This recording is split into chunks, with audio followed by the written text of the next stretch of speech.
হ্যাঁ, সন্দেহমূলক কি সন্দেহ করছে?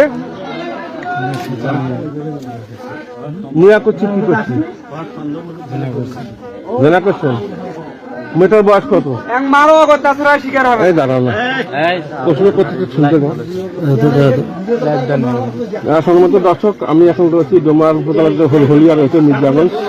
মির্জাগঞ্জ থেকে দেখতে পাচ্ছি একটা বয়স্ক লোককে গাছে বেঁধে রেখেছে। এটার একটা অভিযোগ উঠেছে, ছোট একটু শিশুর সাথে সে একটা অনৈতিক কাজ করছে, ধর্ষণের অভিযোগে তাকে এখানে বেঁধে রাখা হয়েছে।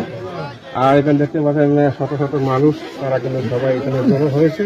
এবং ইতিমধ্যে আমি জানতে পেরেছি যে ডোমা থানার প্রশাসন, পুলিশ প্রশাসন, তারা কিন্তু আসছে। আমি দেখলাম পুলিশের বাড়িতে শুনলাম যে ঘটনা এই ফোন গেল যে একটা ছোট বাচ্চার সাথে, বাচ্চাটার বয়স কত? 9 বছর হয়তো হবে, 9 বছর বয়স। ছোট। তো এই লোক এই ঘটনা অবশ্যই করছে, না হলে এইভাবে গাছে বান্ধি রাখতো না। আর বান্ধি রাখতে তো আমার মনে হয় বিশেষ করে মহিলাগুলা।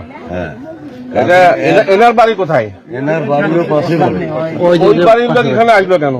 কোথা তো এইটা, ওই এইখানে বাড়ি, মেয়ের বাড়ি এইটা, ছেলের বাড়ি এইখানে।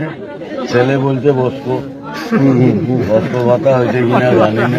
প্রিয় দর্শক, দেখতে পাচ্ছেন যে আমার প্যারেন্টস চেয়ারম্যান যে নুর ইসলাম ভাই, তার সঙ্গে কথা বললাম, তিনি বিষয়টি নিশ্চিত করেছেন। আমাদের গ্রাম পুলিশ ভাই, কি হবে, আপনি কেন আসছেন? আমি আইলাম, শুনলাম যে পোকার মেয়ে এবং আজগারের সাথে বলে দর্শন করছি, অনৈতিক কাজ। এইটা শোনার পরে আমি আইলাম। আসার পরে তো দেখি তো গাছে বান্ধা আছে, আর মেয়ে তো বর্তমান ঘরের মধ্যে শুতে আছে। মেয়েটার বয়স কত? মেয়ের বয়স হলো 9 বছর। 9 বছর। আর প্রিয় দর্শক, যদি আমি ডাক্তার শিশুর সাথে তিনি অনৈতিক কর্মকাণ্ডের সাথে জড়িত হয়েছিল, যার কারণে এলাকাবাসী তাকে ধরে গাছে বেঁধে রেখেছে। তো আমি আবারও বলছি, আমি আর রয়েছি ডোমার